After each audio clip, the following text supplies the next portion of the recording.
Waalaikumsalam warahmatullahi wabarakatuh.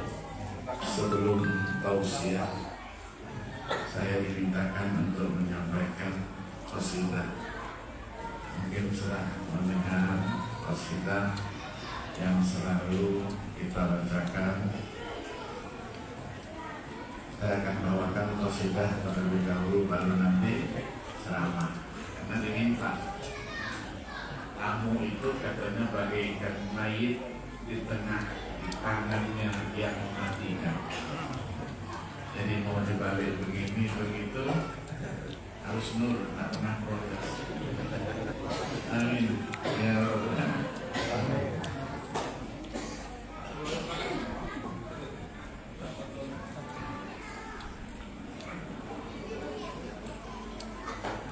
Kafani alil bait izzun la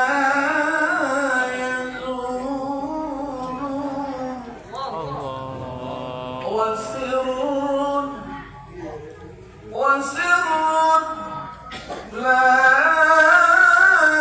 تحيط بالعقول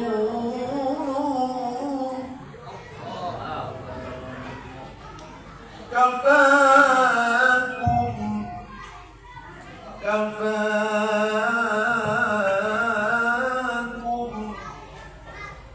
يا بني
وأمكم مطهرة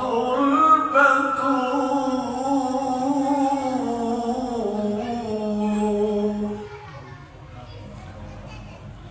والله بالقرآن أنزله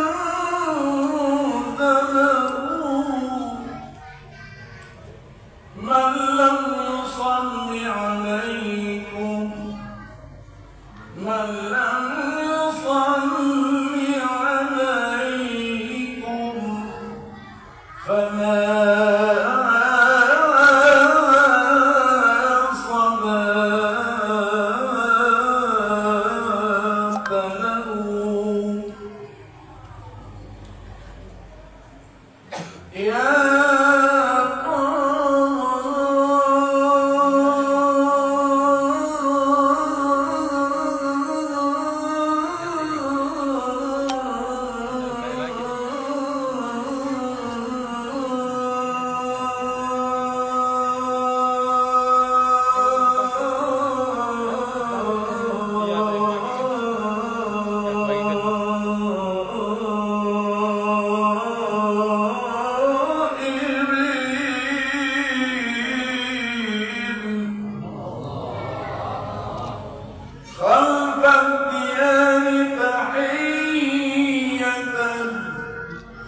خلف الديار تحية كيف السبيل إليكم كيف السبيل إليكم فأطيروا وأن من طير وأن من طير أستعير جناحه أستعير جناحه فلعلني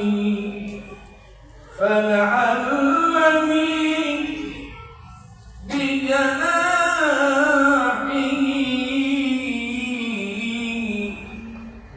نحو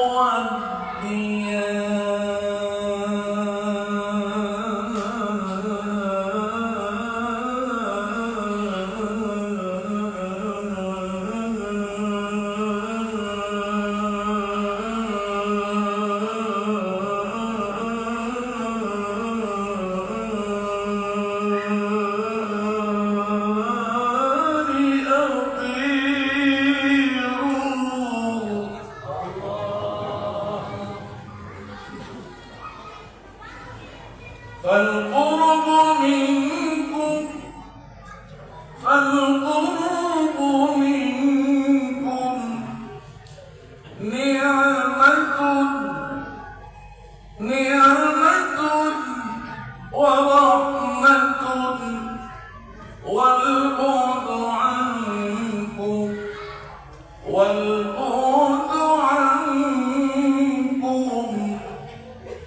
مؤلم وعسير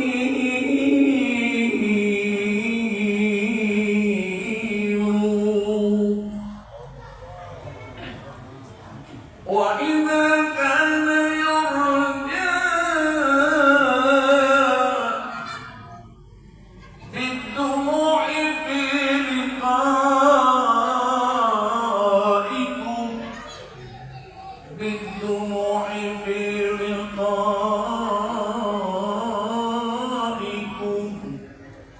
لجرت دموعي في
Bismillahirrahmanirrahim.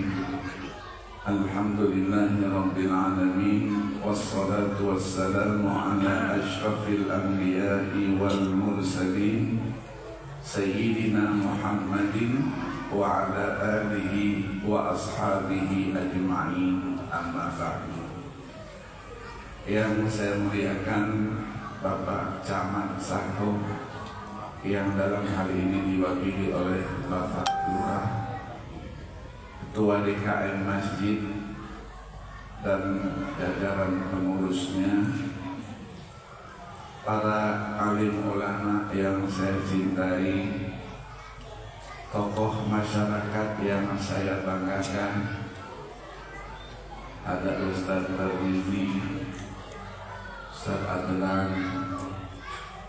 dan teman-teman lain yang hadir dalam acara peringatan Isra dan Mi'raj junjungan Nabi besar Muhammad sallallahu alaihi wasallam. Mari kita sampaikan pujian dan syukur kita kepada Allah Subhanahu wa taala. Kita dapat berkumpul di rumah Allah yang mulia ini untuk memperingati satu peristiwa penting dalam sejarah, satu mukjizat yang luar biasa, yaitu Isra dan Mi'raj junjungan Nabi besar Muhammad sallallahu alaihi wasallam.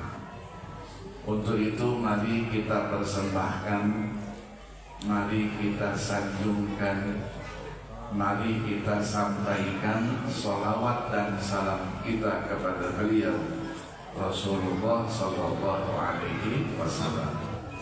Seluruh keluarga, sahabat dan pengikutnya sekalian, termasuk kita di sini, insyaallah ila yaumil qiyamah. Amin ya rabbal alamin. Peristiwa Isra dan Mi'raj. Jadi ada dua peristiwa, ada Isra, ada Mi'raj. Insyaallah Isra 3 jam, Isra Mi'rajnya insyaallah 2 jam.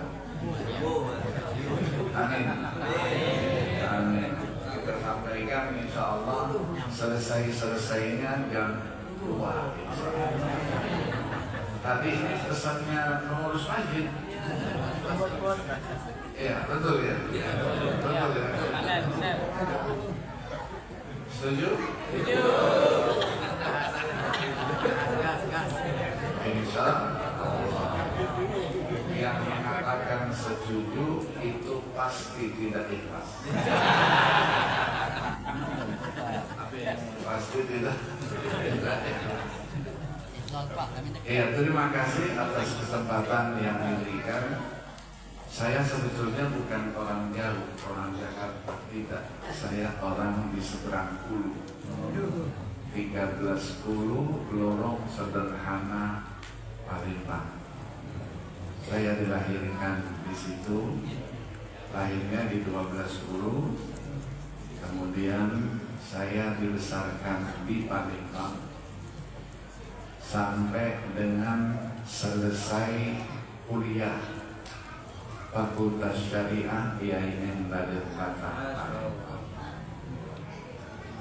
Setelah itu barulah pindah dari Palembang, pindahnya langsung ke Madinah Al-Munawwarah. Selesai S1 tahun 79, melanjutkan program S2 dan 3 di Makkah Al-Mukarramah di Universitas Ummul Qura selama 8 tahun. Jadi saya hidup di Saudi selama 12 tahun. Selesai doktor, selesai pula dapat anak 4 orang. Jadi semuanya sukses, belajarnya sukses, berkeluarganya juga sukses. Amin ya rabbal alamin. Akhirnya dikasih lagi 2 orang, jadi anaknya sudah 6 orang. Semua sudah berkeluarga, cucunya baru 13 orang. Jadi kaya anak dan kaya cucu. Tapi ketika selesai sekolah, saya tidak boleh pulang ke Palembang.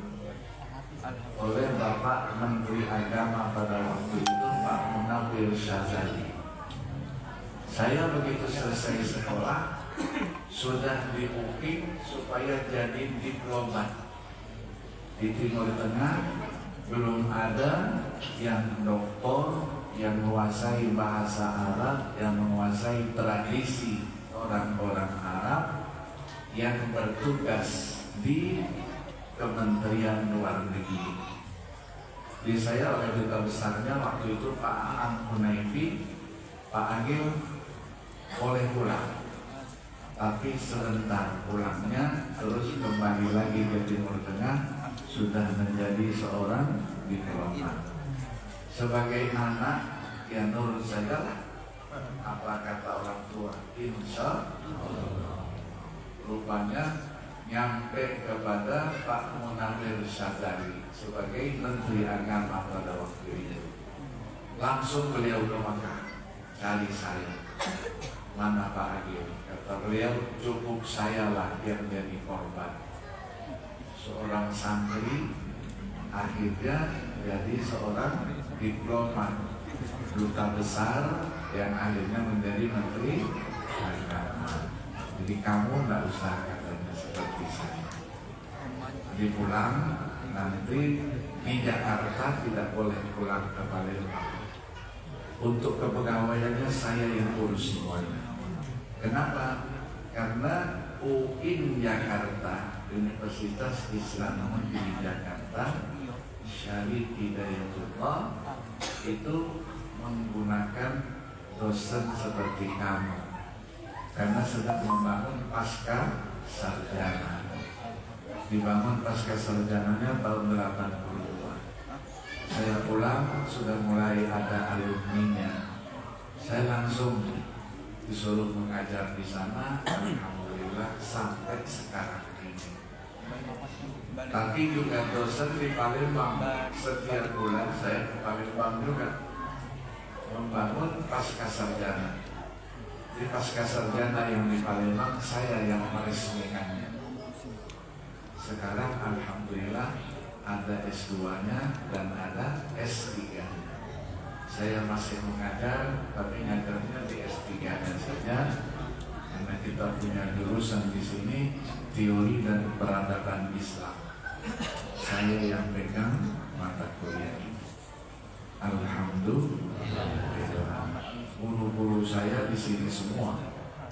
Ya, maka sekarang saya dipercaya untuk menjadi imam besar Masjid Agung Palembang. Yang wakilnya ada sama saya di sini, Pak Tarmizi. Ya, nah saya berangkat dulu tahun 76 itu setelah mengikuti musabaqah tilawatil Quran nasional yang ke-8. Kita menjadi tuan rumah musabaqah Swindu namanya. Tapi saya ikut walaupun sudah sarjana, ikutnya golongan remaja. Golongan remaja. Kenapa? Karena waktu itu saya masih kecil. Saya masuk kuliah umur saya 15 tahun. Kalau sekarang namanya apa? Akselerasi. Ya, sekolahnya lompat-lompat gitu. Hingga masuklah umur 15 tahun. Dan saya bisa meraih gelar profesor itu sejak tahun 2000 yang lalu. Jadi sudah 25 tahun sudah menjadi profesor di dalam hukum Islam. 2 mata kuliah saya diberi profesor, ilmu fikih dan ilmu usul fikih. Tapi ngajarnya sekarang ulumul Quran dan ulumul hadis. Karena yang ngajar ilmu Al-Quran dan ilmu hadis itu boleh dikatakan langka. Maka saya memenuhi tugas seperti itu.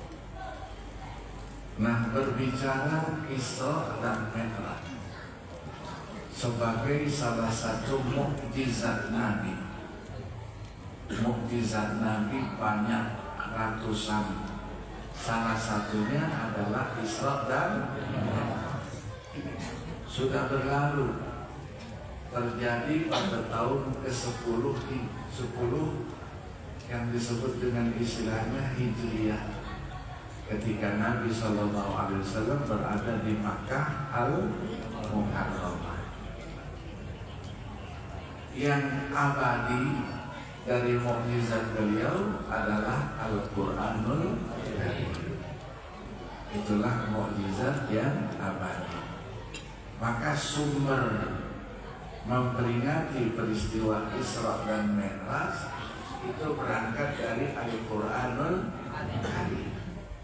Jadi kalau ada yang mengatakan memperingati Isra Mi'raj itu bid'ah, Isra Mi'raj tidak pernah ada pada zaman Nabi, tapi baru saja dibacakan ayatnya.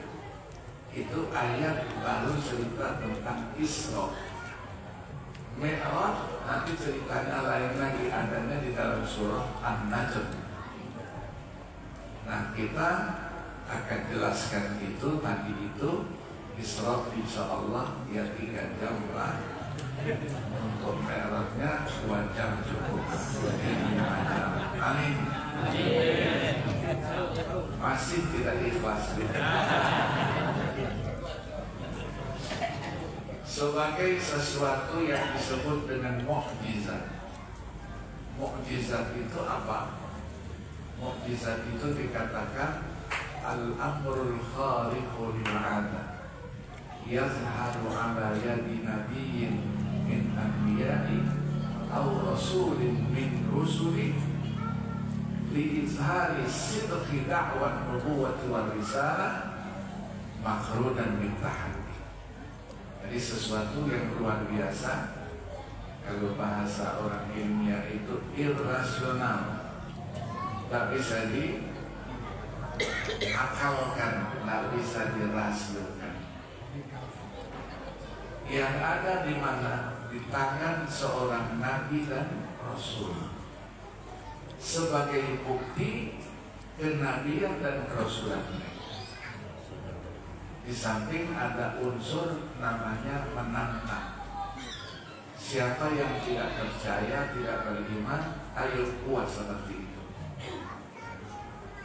Maka sering disampaikan Isra Mi'raj ini adalah bahagian daripada pencanangan keilmuan, sains dan teknologi yang sekarang terus dikembangkan.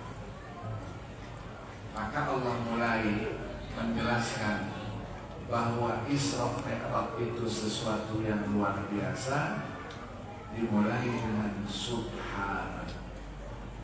Subhana artinya maha suci.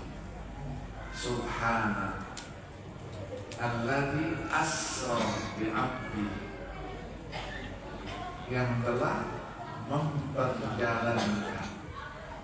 Jadi ada asra, ada saro. Kalau saro berjalan sendiri di waktu malam, bukan saro bahasa Palembang, bukan.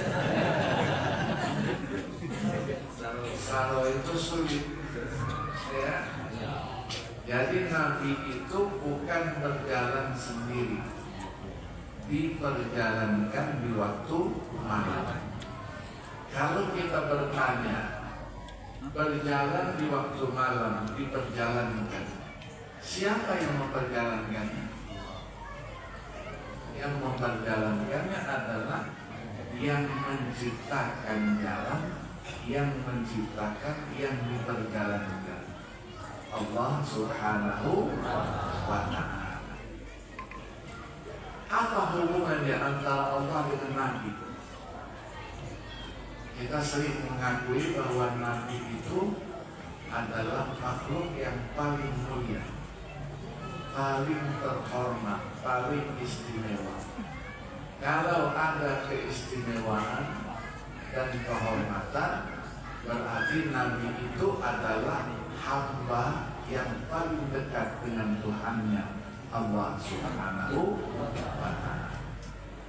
Nah, Al-Quran ketika menjelaskan kedekatan Nabi dengan Allah Subhanahu wa ta'ala, itu cukup dengan huruf bagi saja.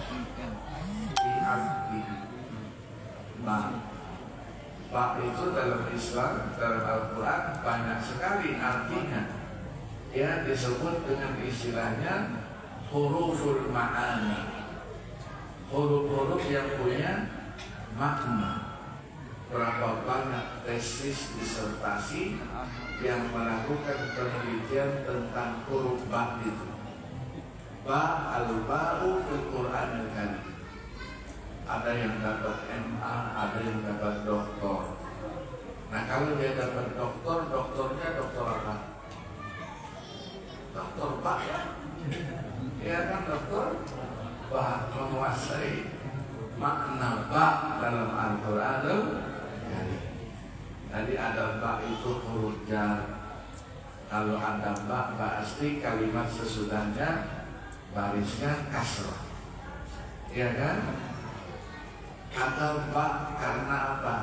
Menunjuk sebahagian litabai. Ada ba, ada tapi posisinya seperti tidak ada. Apa namanya? Ba itu disebut apa? Ba zaidah. Apa? Ada ba juga menjadi huruf sumpah. Billahi, berarti ba itu hurufnya huruf sumpah. Dan lain-lain. Nah di sini tidak semuanya, tidak huruf jar, tidak huruf apa, semuanya. Bah ini menggambarkan bahwa Nabi dengan Allah begitu dekat, begitu akrab, dan begitu istimewanya. Maka ba di sini oleh para ahli tafsir disebut dengan ba lil ilsam, lil ilsam, menunjukkan betapa dekatnya. Ya, kemudian di abdi dalam dunia tasawuf, wal abdu asyrafu martabatin bil ubudiyyah. Yang disebut hamba itu apakah semua? Tidak. Nabi disebut hamba, hambanya, artinya yang mengabdi kepadanya. Ya, jadi ada istilahnya abdul. Nah disinilah perdebatan. Apakah peristiwa Isra dan Mi'raj itu dengan ruh dan jasad atau dengan ruhnya saja? Ya, nah dalam bahasa Arab, wal abdu katana la yutlaqu illa ala ruhi wal jasad. Abdul itu ruh dan jasad. Jadi bukan ruhnya saja. Kalau ruhnya saja bukan diperjalankan, namanya dimimpikan. Berarti Nabi mimpi. Semua orang juga bisa mimpi. Ya tidur kita siang-siang mimpi apa di Amerika sana, ya, atau mimpi berada di mana, di Sako sini kan, ya kan sama. Maka ulama menyatakan perjalanan ini adalah dengan ruh dan jasad. Maka dia menjadi sesuatu yang istimewa sebagai mukjizat. Kemudian dijelaskan perjalanannya kapan? Karena Asra itu diperjalankan di waktu malam. Allah firmankan lailan, bukan fil laili, bukan di waktu malam. Lailan itu artinya dia nakiro. Maka kita artikan pada suatu malam, bukan pada malam, suatu malam. Karena perjalanannya tidak lebih daripada 8 jam, ya kan? Hanya 8 jam. Sebelum subuh Nabi sudah berada kembali di Makkah Al-Mukarramah. Nah, sebelum perjalanan kita sering mendengar bahwa Nabi dibedah dulu dadanya, dibersihkan dulu. Ya, kalau kita ada operasi, ya, operasi rohani, ya, dikeluarkan, dibersihkan. Kenapa dibersihkan? Karena akan menghadap siapa?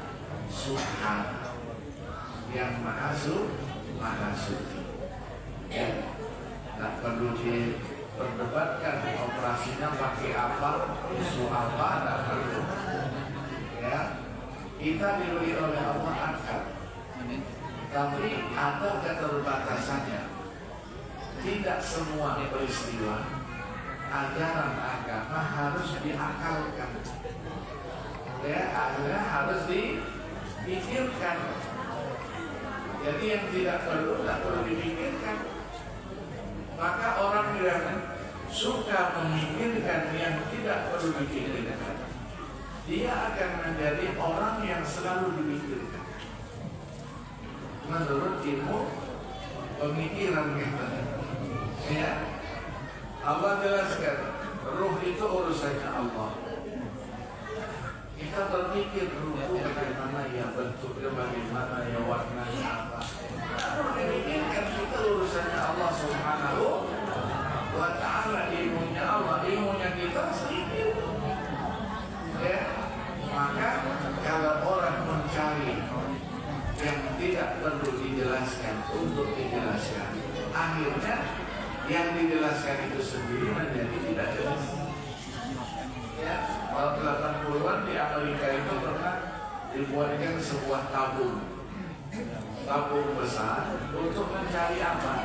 Mencari bentuknya ruh itu. Dibuatkan makhluknya yang paling canggih. Ada orang yang sudah dalam posisi sakaratul maut, dimasukkan ke dalam tabung itu, pasti mati. Jangan yang sakaratul maut, yang sehat juga mati dia. Kenapa? Nggak ada udaranya. Nah, tujuannya apa? Dibuatkan makhluknya mati, dia dicari ruhnya mati, bentuknya bagaimana ya, nggak ada juga. Ya, nah itulah sering kita katakan, kalau orang itu sudah terlalu pintar, kelihatan bodoh. Ya, maka jangan terlalu pintar-pintar.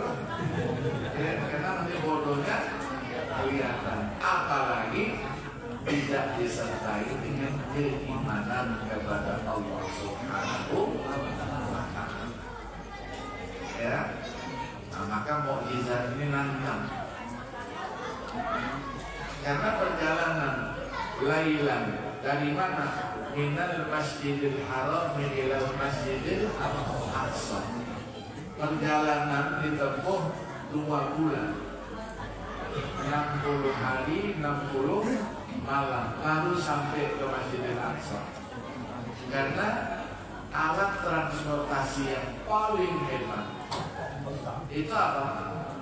Onta yang jalan jauh. Kalau kuda itu posisinya tempat yang pendek perjalanannya. Ya, maka Nabi ketika sampai di Makkah kembali sebelum waktu subuh, bingung bagaimana cara menyampaikannya, bahwa semalam beliau diperjalankan dari Masjidil Haram ke Masjidil Aqsa, itu namanya Isra. Kemudian dari Masjidil Aqsa naik ke langit, ya, itulah namanya Mi'raj. Nah, langit itu makhluk sendiri, tempat sendiri. Kalau bulan itu sama dengan planet bumi, adanya jauh, sebetulnya tidak jauh dia, di bawah langit pertama itu, ya kan? Nah, naik ke sana. Kalau perjalanan Isra itu, perjalanan di waktu malam, menggunakan apa? Namanya buraq. Buraq itu dari al-barq itu kilat. Kilat artinya betapa cepatnya kendaraan itu membawa Rasulullah Shallallahu Alaihi Wasallam. Kilat itu apa? Sinar, ya kan, cahaya. Saat itu di sini ada, tahu keluarnya sudah di sana. Ya, nah, begitulah buraq. dinamakan buruk karena cepatnya. Nah sekarang yang paling canggih apa? Dunia ilmu pengetahuan. Cahaya, sinar atau suara? Apapun. Ya. Kendaraan, alat transportasi yang paling hebat sekarang ini apa? Pesawat. Pesawat apa? Pesawat apa? Jet tempur. Polisi tahu jet tempur. Kalau jet tempur N berapa? N berapa? 18, 19. Iya. Sukhoi. Sukhoi. Apa lagi? Kompot. Ya, yang cepat itu kan. Nah, kecepatan itu ya kalau kita lihat dalam dunia ilmu pengetahuan, 1 menitnya itu menempuh 350.000 kilometer. 350.000 kilometer. 1 menit. Untuk ke bulan itu 8 menit. Ya, itu 8 menit. Nah, ke langit lebih jauh daripada itu. Lebih jauh daripada itu. Nah, apa yang terjadi dalam perjalanan itu? Rasulullah diperlihatkan apa? Macam-macam namanya perumpamaan. Gambaran apa yang dilakukan di dunia nanti akan mendapatkan balasan di akhir.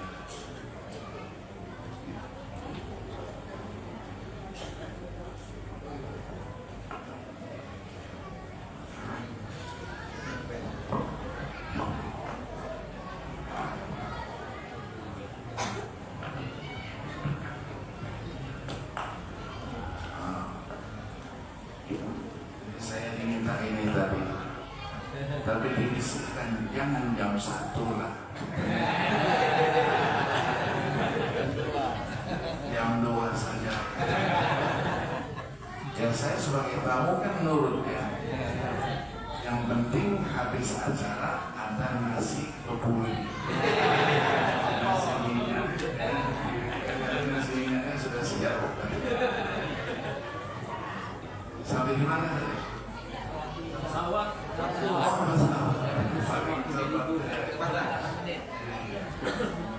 Nah, disinilah perdebatan.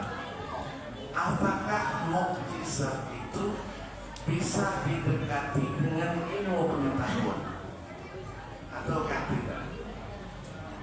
Ulama mengatakan yang namanya mukjizat tidak bisa didekati dengan ilmu pengetahuan. Karena apa? Irrasional dia. Kalau perempuan pengetahuan rasional, ini irrasional, sehingga tidak perlu didekat-dekatkan. Ya, tapi para penceramah sudah mengatakan kita coba saja bandingkan mukjizat dengan ilmu pengetahuan. Untuk apa? Membangkitkan kepercayaan kita bahwa memang Isra Mi'raj itu adalah mukjizat, bukan ngarang-ngarang, bukan. Peristiwa yang memang dijalani oleh junjungan Nabi besar Muhammad dalam perjalanan banyak ditemukan. Ada sekelompok orang kepalanya diadu sama tembok. Tembok dibantingkan dengan tembok, pecah. Kembali lagi pecah, kembali lagi. Yang aneh-aneh, karena didampingi oleh malaikat Jibril alaihi salatu wassalam, Nabi bertanya, siapa itu? Siapa itu? Jibril terus katakan, itulah umatmu yang ketika di dunia malas dia sholat. Panggilan azan sudah datang, malas dia sholat. Maka itulah yang dikatakan fawailul lil musallin alladzina hum an salatihim sahun. Ada yang mandi, mandinya bukan mandi dengan air, tapi mandinya dengan darah. mandi di darah bagaimana kira-kira? Itu gambaran. Itulah pelaku riba. Orang yang suka merentenkan uangnya. Ya, ada lagi digambarkan Nabi disuguhkan ada 2 minuman. Ya, ada susu dan anggur khamar. Tapi Nabi milihnya bukan khamarnya, susunya. Ya, susunya. Ada wanita tua yang jalan. Siapa itu? Ibn dikatakan itulah dunia. Gambaran dunia, kalau sudah tua sebentar lagi dia meninggal dunia. Nah, dunia begitu umurnya, ya tidak lama. Perhitungan kita, tapi perhitungan Allah Subhanahu wa Ta'ala lain ilmunya. Ya, ada yang Maurice Fisher namanya dari Prancis. Dia prediksikan, katanya dunia ini umurnya 20 miliar tahun.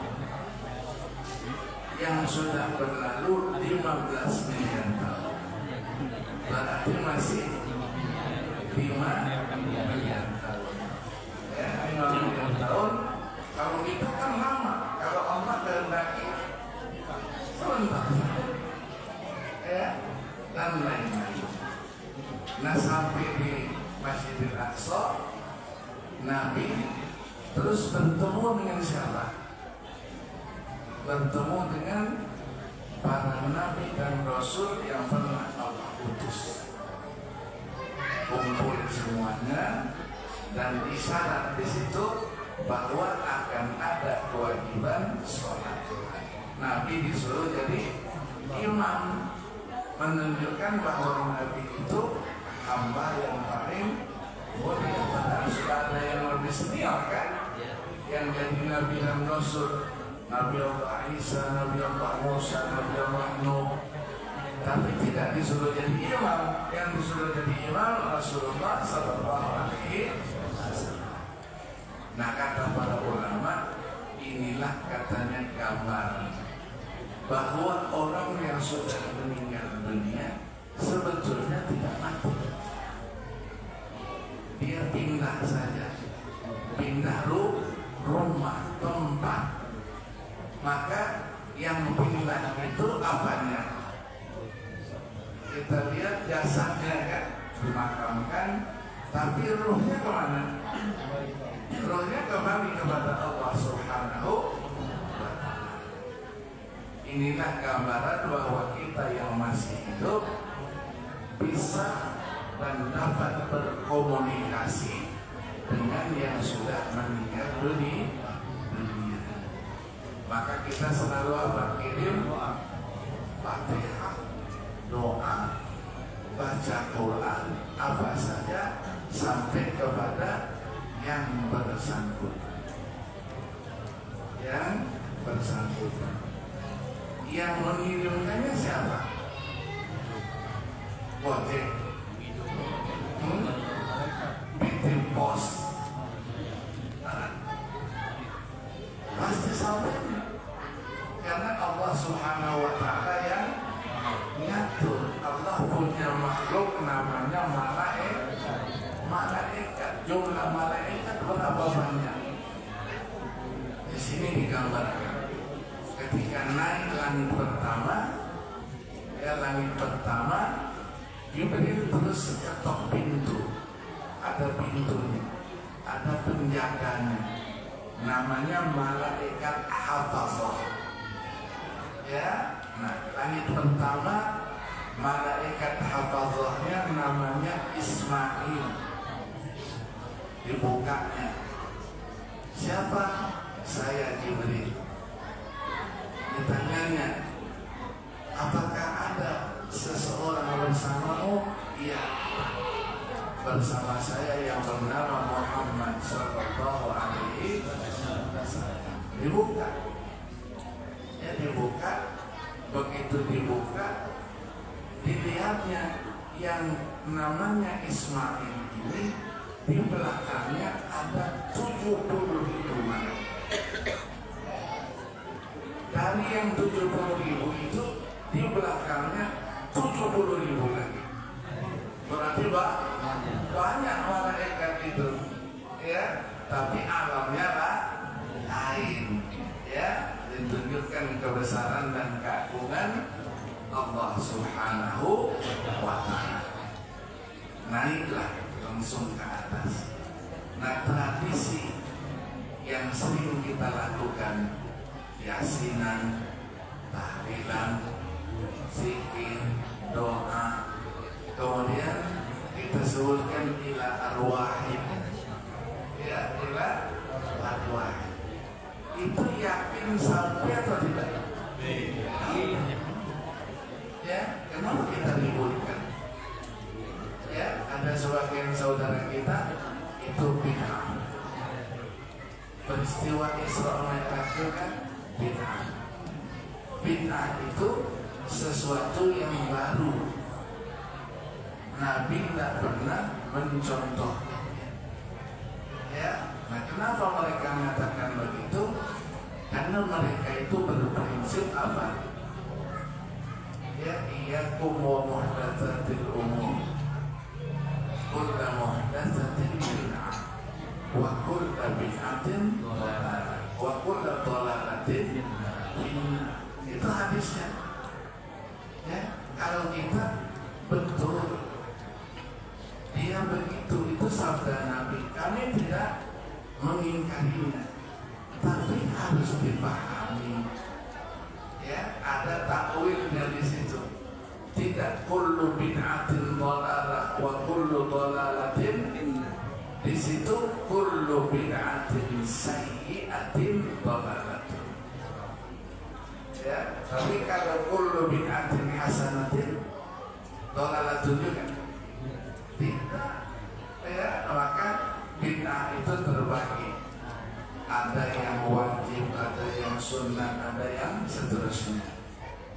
Ya, kita sekolah, sekolahnya pakai bangku, pakai papan tulis. Apakah pada zaman Nabi pakai kursi juga, pakai bangku? Begini semuanya. Ya, inilah sekolahnya pada zaman Nabi. Ya, terus dikatakan salah. Ya, semuanya dikatakan salah. Karena beda prinsip dasar dalam memahami hadis Nabi itu. Ya, ada yang ada takwilnya, ada yang hanya memahami teksnya saja. Kalau sudah memahami teks agama itu hanya teksnya saja, tidak dikembangkan, itulah namanya dasarnya pokoknya. Ya, kalau sudah pokoknya, nah sudah. Pokoknya saya begini, tidak bisa jadi mau lagi. Ya, kalau sudah perdebatan kaitan dengan agama, ada yang tekstualis, ada yang kontekstual. Ya kan? Nah, inilah ilmu hadis namanya. Ya. Dulu wanita dilarang untuk bepergian sendirian. Ya kan? Harus ada muhrim yang mengawal. Alasannya hadis Nabi, la tusafiru imra'atan tu'minu billahi wal yawmil akhir bi masirati sab'i yawmin wa layla bi masirati salasati ayamin illa wa ma'ahati mahrami. Lana dilarang, haram hukumnya.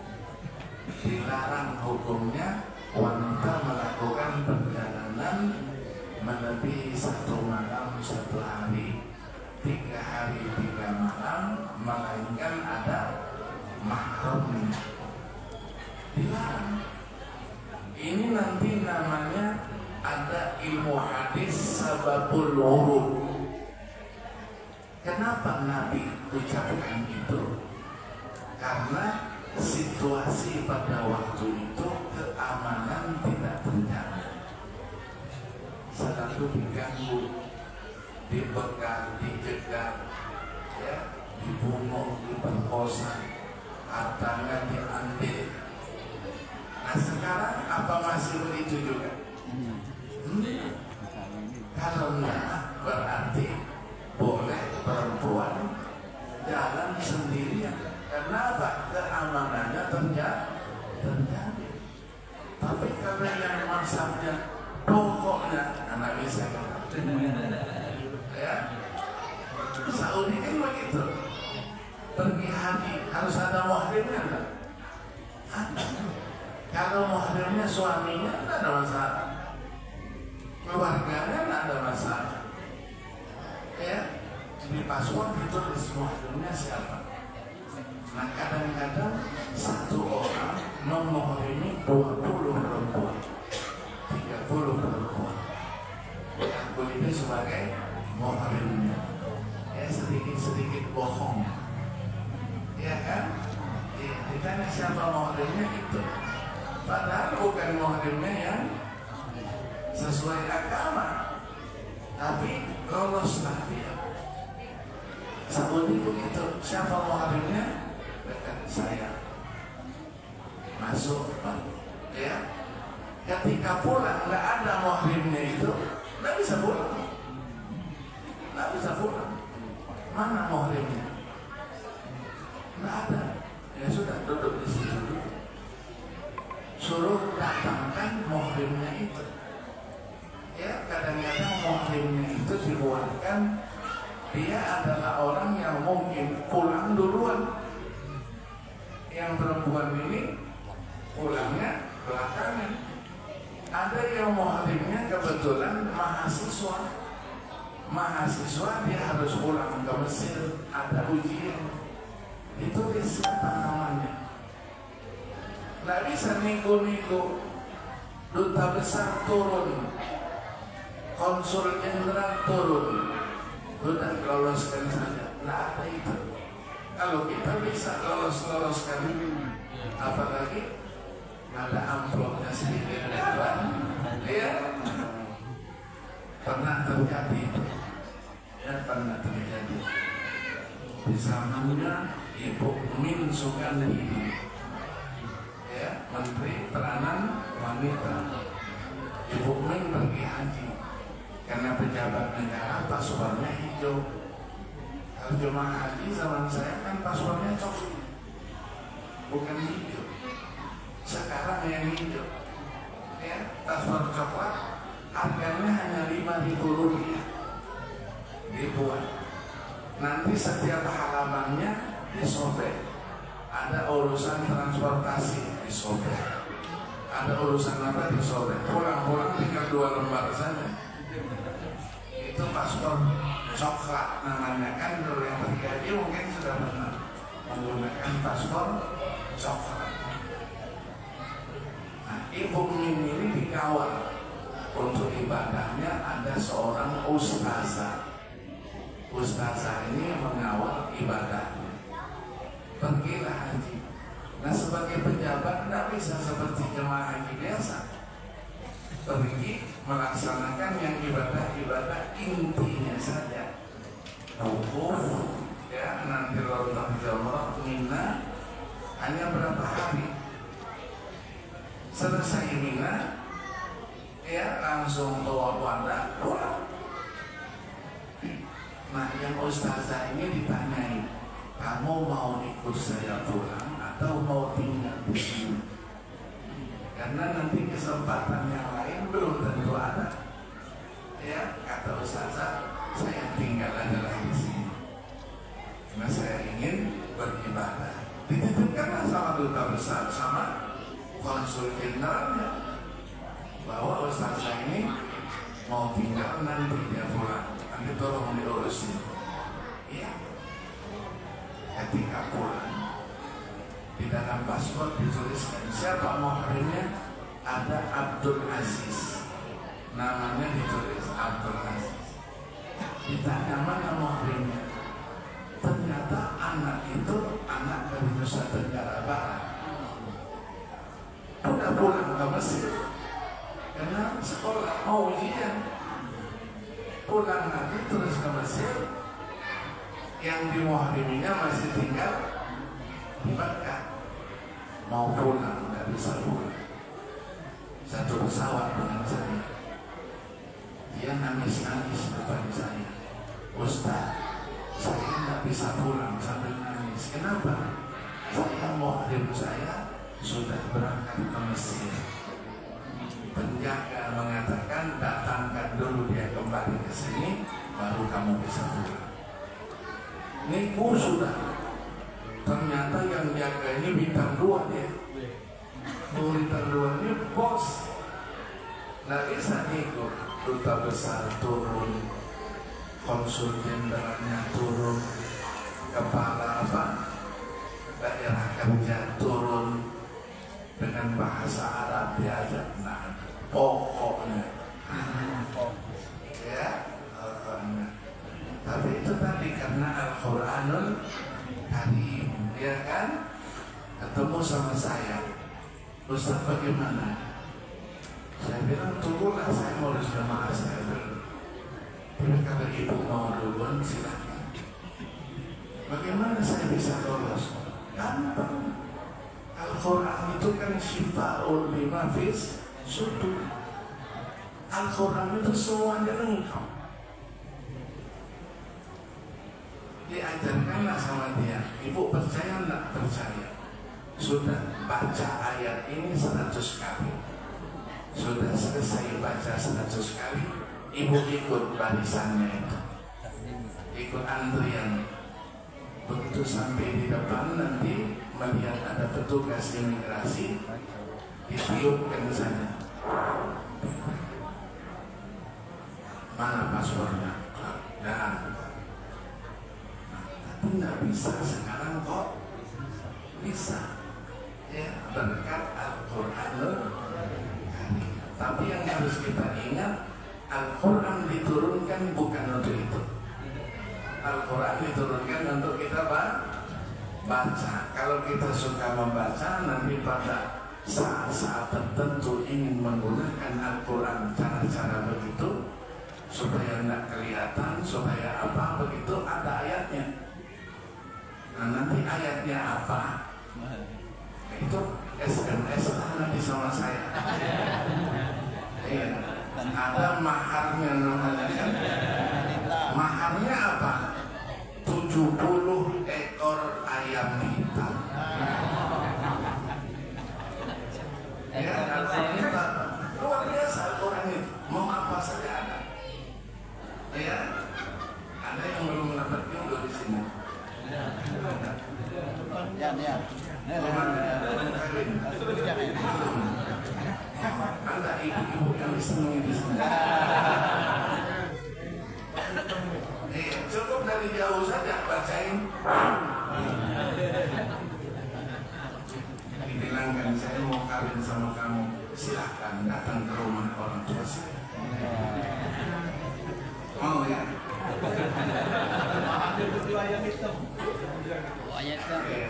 Tapi kalau yang sudah punya istri jangan macam-macam. Pokoknya macam-macam pokok.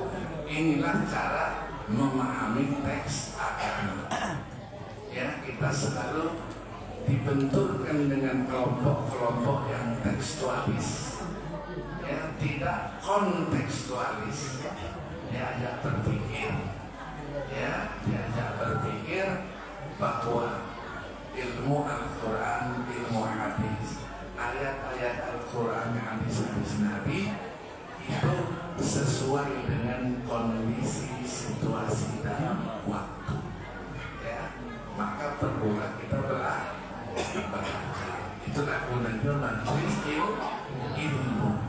Ya, jalan terus Nabi tadi naik terus sampai langit ke-7.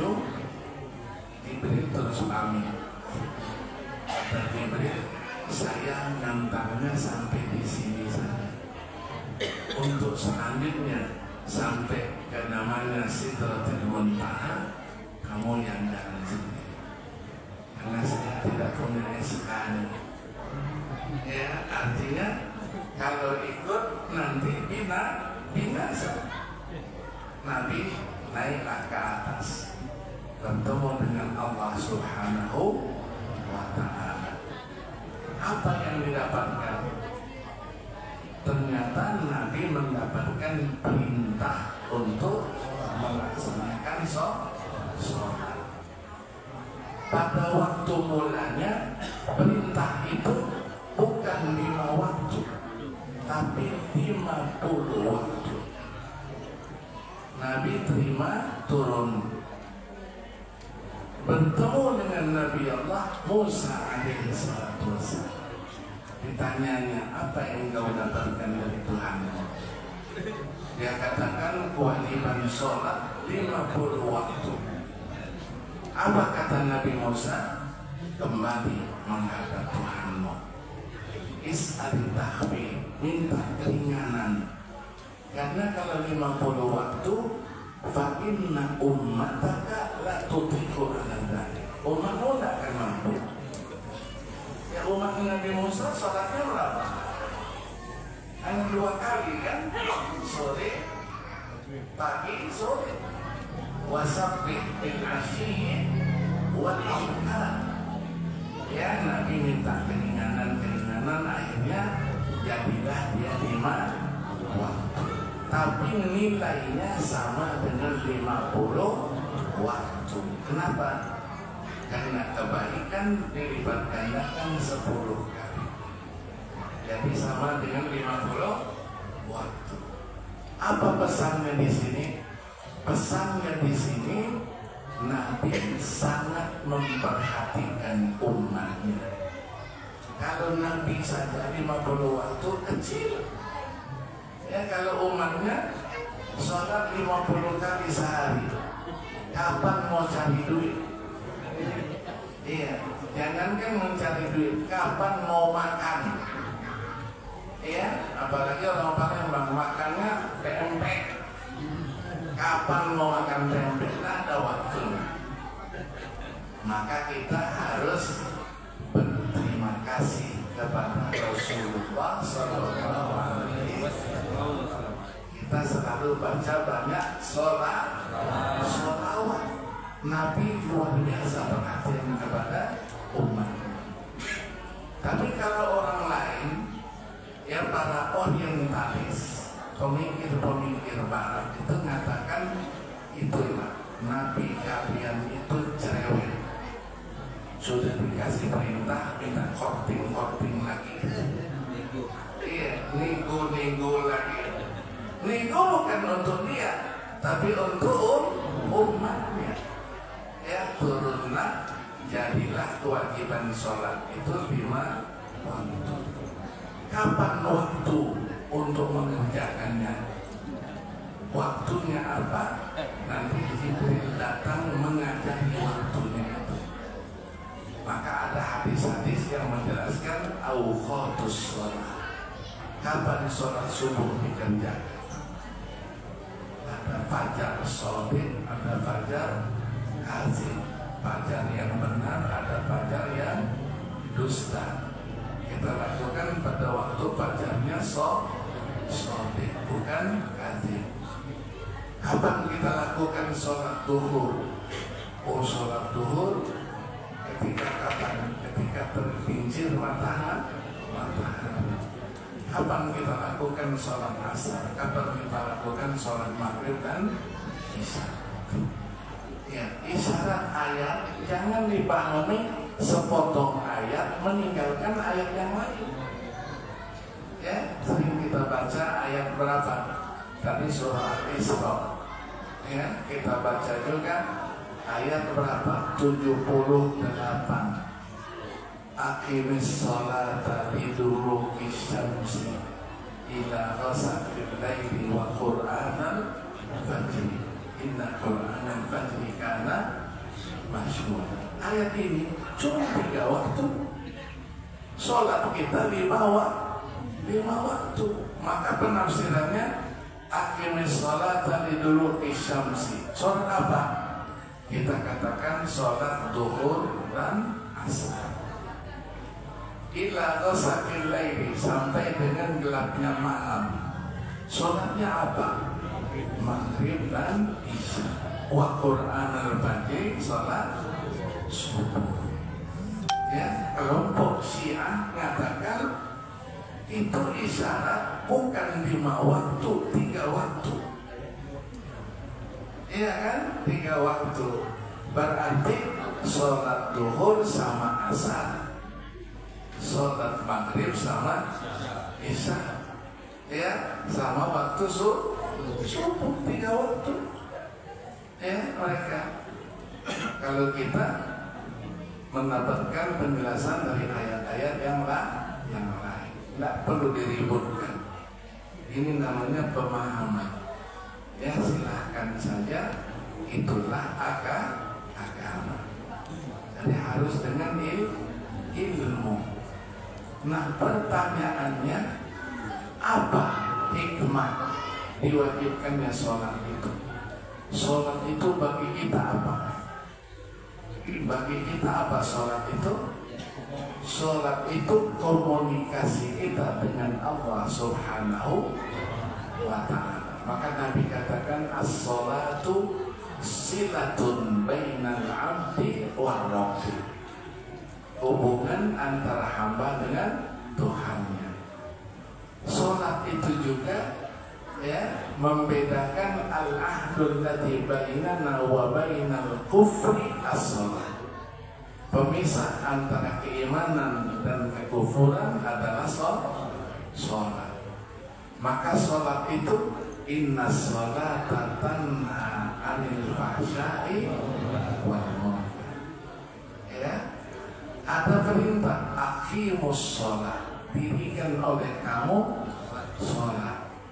Apa maksud mendirikan itu? Apa maksudnya? Kata ulama, ad-duh, tunaikan sholat itu alal wajhi akmal, sesempurna mungkin, serapi mungkin. Kapan sholat dikatakan sempurna dan baik? Mustawfiyan, terpenuhi asyurut, syarat sahnya sholat. Ya kan, syarat sahnya sholat ada berapa? Ada 5. Wudu, menghadap kiblat, suci badannya, bajunya, tempatnya. Kemudian satrul aurah, menutup aurat. Yang kelimanya apa? Al-ilmu bidukhulil waktu, sudah masuk waktunya. Kalau belum masuk waktunya, tidak sah salat. Sudah lewat waktunya, bukan namanya adaan, tapi dia sudah qadha. Ya, harus dipahami. Terpenuhi syarat sahnya. Yang kedua, mustawfiyan asyurut wal arkan, rukun sholatnya. Berapa rukunnya? Berapa? Ada 17. Mazhab lain menyatakan cukup 14. Kenapa? Karena tumakninah tidak dihitung sebagai rukun. Ya, nah kita ada hadisnya. Ada seseorang sahabat yang datang sholat, dia diawasi oleh Nabi. Sholatnya itu menggunakan pengiriman ekspres, cepat, selesai, dipanggil oleh Nabi, ulangi sholat. Ya, aku sudah sholat ya Rasulullah, engkau lihat itu. Kata Nabi, ulangi sampai 3 kali, baru dia nyerah. Kalau begitu, alimni ya Rasulullah kaifa usolli, ajari aku bagaimana aku sholat. Maksudnya sholat yang benar menurut kamu. Rasulullah terus sampaikan, idza qumta ila sholati fakabbir summa qra' ma tayassara ma'aka minal Qur'an summa rka' hatta tatma'inna raki'an summa rfa' hatta ta'tadila qa'iman, summa sujud hatta tatma'inna jalisan, summa jlis, dan seterusnya. Ya, sajidan. Ya, disebutkan. Itulah namanya tuma'ninah. Tuma'ninah itu apa? Ya, tuma'ninah bahasa Arab kan? Nah, tuma'ninah. Kita juga punya namanya sakatatus sholat. Sakatatus sholat artinya diam sejenak. Diam sejenak. Ini semuanya aturan-aturan yang harus kita pakai di dalam sholat. Tuma'ninah itu didahului oleh sakatatus sholat. Kita mau waladhdallin, amin. Ya, bukan belum selesai waladhdallin sudah amin saja. Ya, begitu selesai baca surat, innahu kana tawwaba, Allahu Akbar. Nah, innahu kana tawwaba, Allahu Akbar. Berarti nanti salat. Ya, sami Allahu liman hamidah. Dia benar. Rabbana wa lakal hamd. Itulah namanya tuma'ninah, mengantarkan namanya khusyuk. Ya, orang yang maka tidak boleh ada gerakan-gerakan di luar. Ya, kalau ada gerakan di luar itu 3 kali berturut-turut batal sholatnya. Gatel, dia gatel di sini, Allahu Akbar, batal sholatnya. Ya, kalau mau garuk boleh saja, Allahu Akbar, gatel, pegang, tekan, nggak bergerak. Ya, begitu aturannya supaya sholatnya benar. Tadi mustawfiyan asyurut wal arkan was sunan, sunnah-sunnahnya, hayatnya, apaatnya, semua dilakukan. Baru dikatakan seseorang menunaikan sholat. Ya, ini perlu latihan. Ya, jangan karena ada kerjaan sholatnya cepat. Ya, cepat, nggak ada khusyuknya sama sekali. Ya, apalagi nanti kita di bulan Ramadan kan banyak sholat sunnah. Ya, kita kerjakan, mau 8 silakan, mau 20 silakan. Yang tidak silakan, yang tidak sholat tarawih. Nggak perlu kita diskusi. Kamu berapa? Oh, saya 8, kamu 20. Lakum dinukum waliyadi. Kamu bukan kawan saya, nggak sama, nggak boleh begitu. Yang 8 ahlan pasangan. Oh, mengikuti Nabi, betul. Nabi sholat malamnya 8 rakaat. Tapi bacaannya panjang-panjang.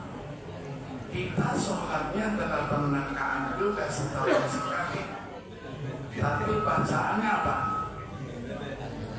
Qul huwallahu ahad, inna a'tainakal kautsar. Ya, ini pasti terjadi perdebatan, terutama anak-anak remaja.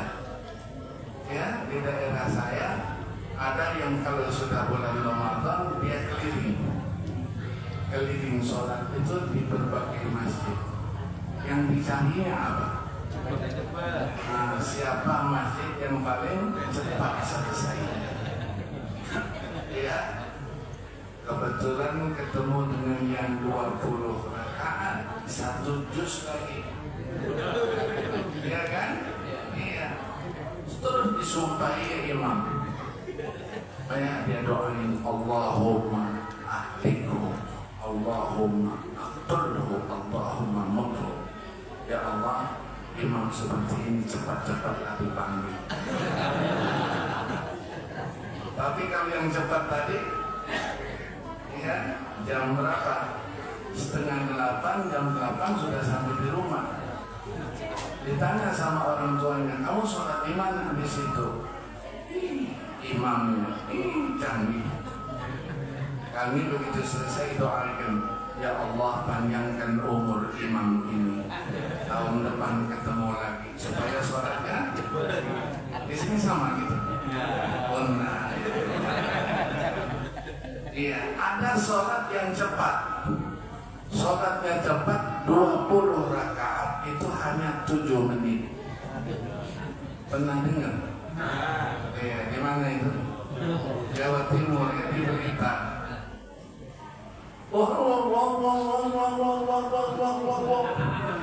Apa yang dibaca nggak jelas.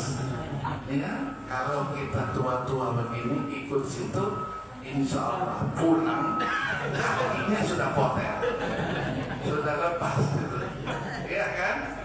Katanya tradisi, ya silahkan tradisi, tapi tradisinya tidak baik. Kita bukan bertanding cepat selesai sholat, tapi bertanding bagaimana sholat itu sempurna supaya sesuai dengan yang diperintahkan Allah dan Rasulnya. Barulah tadi inna sholata tanha 'anil fahsya'i wal munkar. Dia dipelihara oleh Allah dari segala macam kejahatan. Ada orang yang rajin sholat setiap waktu, tapi maling terus. Banyak nih. Yang ketawa-ketawa ini biasanya. Iya kan?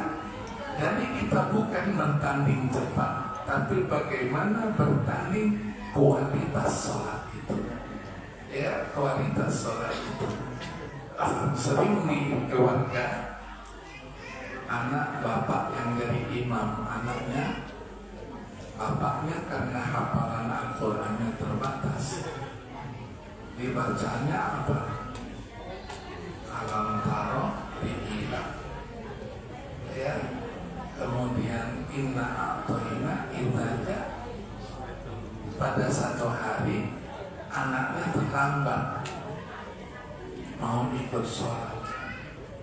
Ternyata bapaknya sudah mulai. Dia masuk ikut sholat sama bapaknya sambil ngomong dia, paling-paling gila Quraisyin gitu.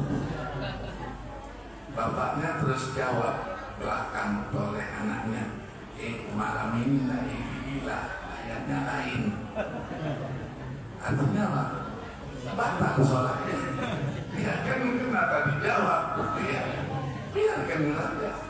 Ya, nah itulah kualitas yang kita harapkan. Tidak hanya yang wajib saja kita kerjakan, tapi yang sunnah juga kita kerjakan. Ada sunnah biasa, ada sunnah namanya muakkad.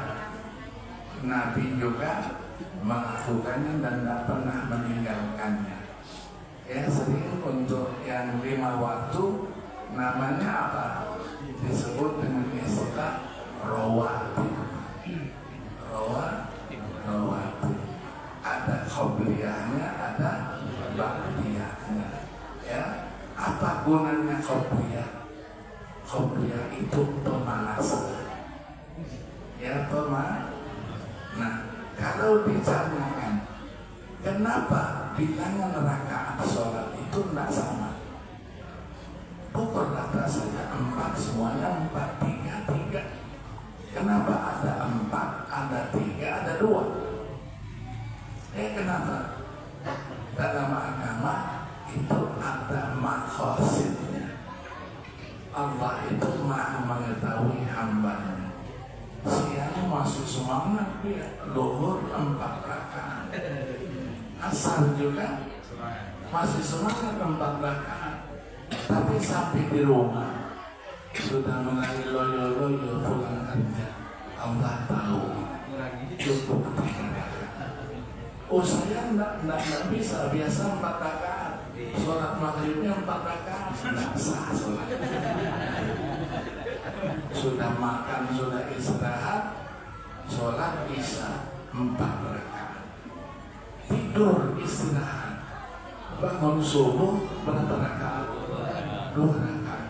Saya kalau 2 rakaat nggak bisa, biasa 4 saya. Sholat subuh 4 rakaat, insya Allah tidak sah. Ya, nah yang mau nambah itulah ada qobliyah, ada namanya ba'diyah, pemanasan 2 rakaat. Itu harus dibiasakan supaya kita ada ikatan bahwa yang sunnah itu posisinya sama dengan yang wajib. Nanti ketika kita biasa melaksanakannya, masuk ke masjid sini biasa qobliyah isya, ya biasa qobliyah subuh, begitu masuk ternyata imamnya sudah mulai sholat, apakah kita minggir dulu sholat sunat dulu? Kita ikut jamaah sholatnya tidak, tapi karena sudah terbiasa Allah catat. Biasa tahajud, saya malam nanti tahajud, tolong dibangunkan ya, sampai nanti masuk azan subuh nggak bisa tahajud, nggak usah bingung. Ya Allah, kamu memang nggak adil ya Allah, aku tertidur ya Allah, ya aku nggak bisa tahajud ya Allah. Nggak perlu, biasa berapa rakaat Allah catat itu. Tapi kalau belum terbiasa dan belum menjadi satu tradisi dia, jangan macam-macam. Jangan macam-macam, ya. Nggak biasa tahajud, nggak biasa tahajud nih. Saya malam ini mau tahajud, tahu-tahu tertidur sampai dengan orang memang nggak biasa. Azan terdengar sebelah kiri, sebelah ini ditutupnya supaya nggak kedengeran. Ya, sering orang tua kita bilang apa? Telinga dikencing oleh syaitan supaya tidak mendengar azan. Ya, jadi kualitas itu yang diperlukan. Kenapa? Karena ibadah sholat adalah ibadah yang pertama kali akan dilakukan perhitungan di hadapan Allah Subhanahu. Kalau sempurna aman, tapi kalau tidak, begitu diperiksa sholatnya banyak kekurangan. Apa pamit sama malaikat sebentar saya akan sholat menutupi kekurangan itu? Nggak bisa, karena nanti di akhirat bukan untuk bekerja, tapi tempat untuk menerima hasilnya. Ya, dunia mazra'atul akhirah. Ya, maka kita lakukanlah di dunia itu sesempurna. Kalau sudah sempurna aman, pemeriksaannya lewat.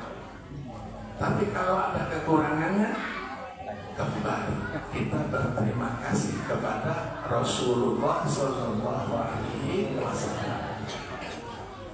Tidak langsung ada kekurangannya, ambil lemparkan dia ke neraka. Enggak.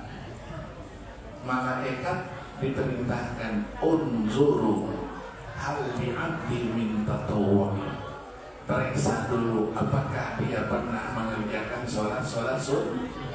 Fa in kana lahu tatawwu'un, kalau ada ummila bihi man taqassa min fardhi, dia akan menyempurnakan kekurangan dari sholat sunnah.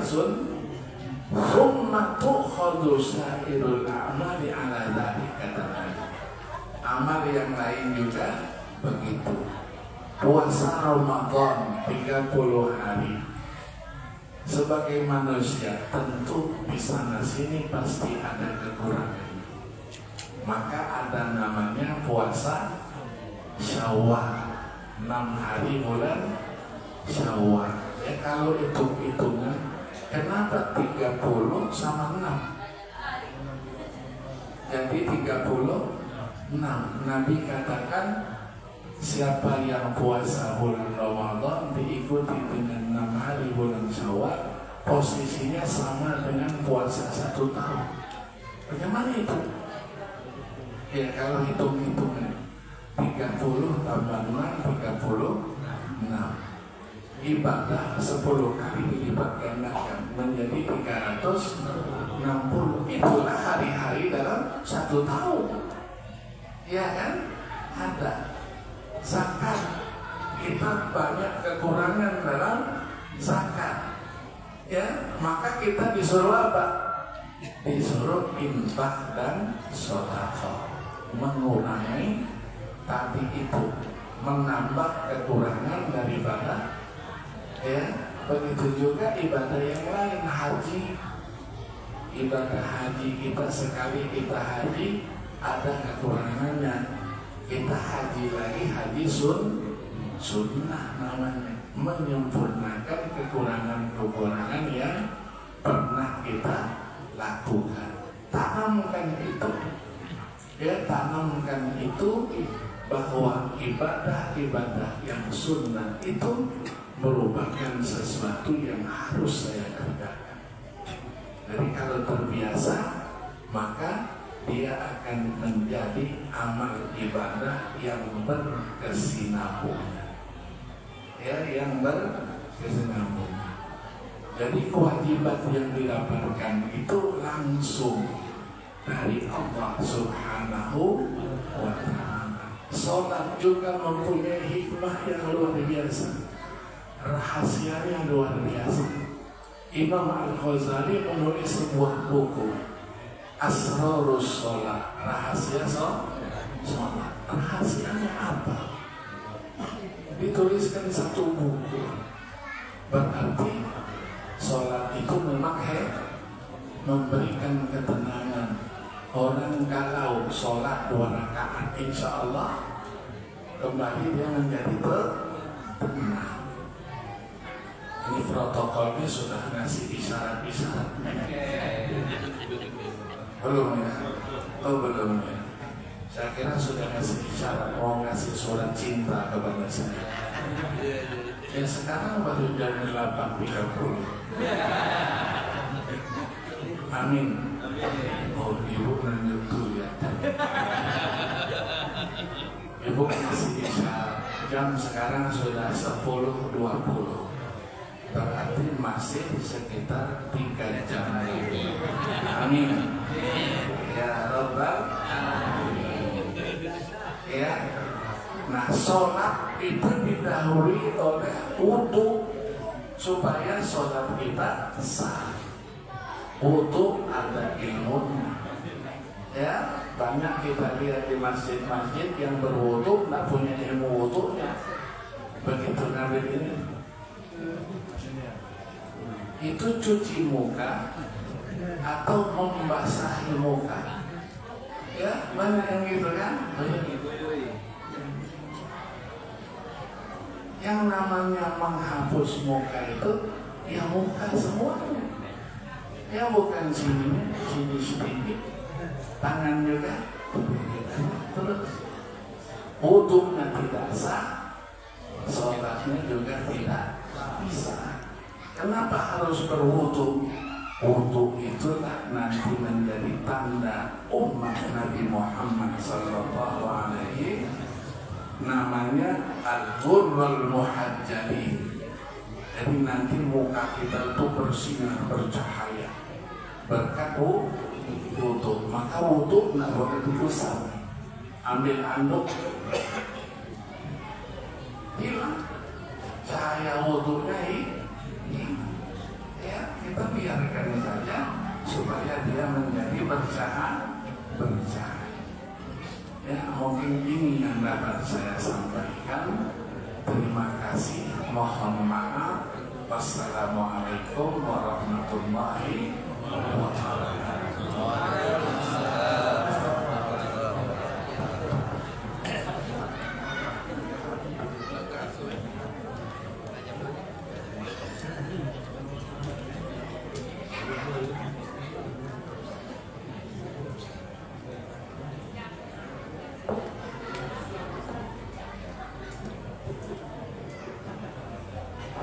Bapak-bapak dan ibu-ibu Ibu sekalian, ini ada permintaan membacakan surah Al-Fatihah.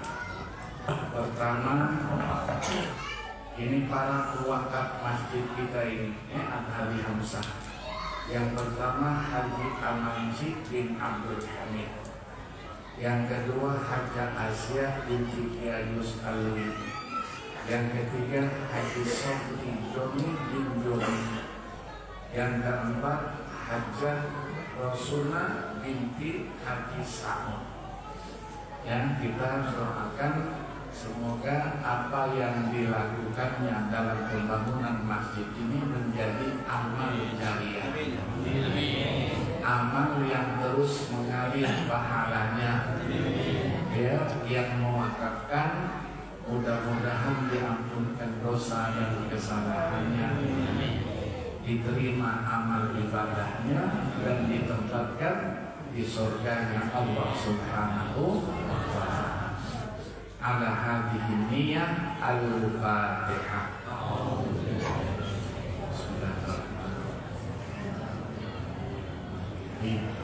Maliki yaumiddin, iyyaka na'budu wa iyyaka nasta'in, shiratal ladzina an'amta 'alaihim ghairil maghdubi 'alaihim waladdallin. Amin amin. Bismillahirrahmanirrahim. Alhamdulillahirabbil alamin. Allahumma shalli wa sallim ala sayyidina Muhammadin wa ala ali sayyidina Muhammad. Allahumma ighfir lahum warhamhum wa'afihim wa'fu anhum wa akrim nuzulahum wa wasi' madkhalahum fi dari karamatik waj'al jannata ma'wahum wa mathwahum waj'al quburahum rawdatan min riyadil jinan wa la taj'al quburahum hufratan min hufarin nar. Rabbana atina fid dunya hasanah wa fil akhirati hasanah wa qina adzabannar walhamdulillahi rabbil alamin. Alhamdulillah, alhamdulillah. Terima kasih atas mau'izatul hasanah, nasihat-nasihat yang begitu jelas, meskipun waktunya sebenarnya masih kurang, tapi berhubung keadaan jemaah mungkin pada yang capek, melihat ibu-ibu, bapak-bapak sekalian banyak duduk nyender. Mudah-mudahan kita semua insya Allah akan mendapatkan hikmah dari yang apa telah beliau sampaikan, dan insya Allah kita bisa mengamalkan dalam kehidupan kita sehari-hari. Dengan berakhirnya doa tadi, maka berakhirlah acara kita pada malam hari ini. Kami atas nama pengurus Masjid Al-Hadi Hamzah dalam hal ini mengucapkan terima kasih yang sebesar-besarnya. Mohon maaf atas segala kesalahan, kekeliruan dan lain sebagainya. Maka itu kami mengucapkan billahi taufiq wal hidayah. Wassalamualaikum warahmatullahi wabarakatuh. Silakan di snack, ada ungkapan terima kasih. Panitia telah menyiapkan snack yang telah disediakan agar kiranya Bapak Ibu sekalian untuk tidak pulang terlebih dahulu sebelum mendapatkan snack. Dan mari kita sama-sama mohon kursi, kita ada dokumentasi sebentar. Ya, makan dulu ya. Makan dulu. Oh tidak.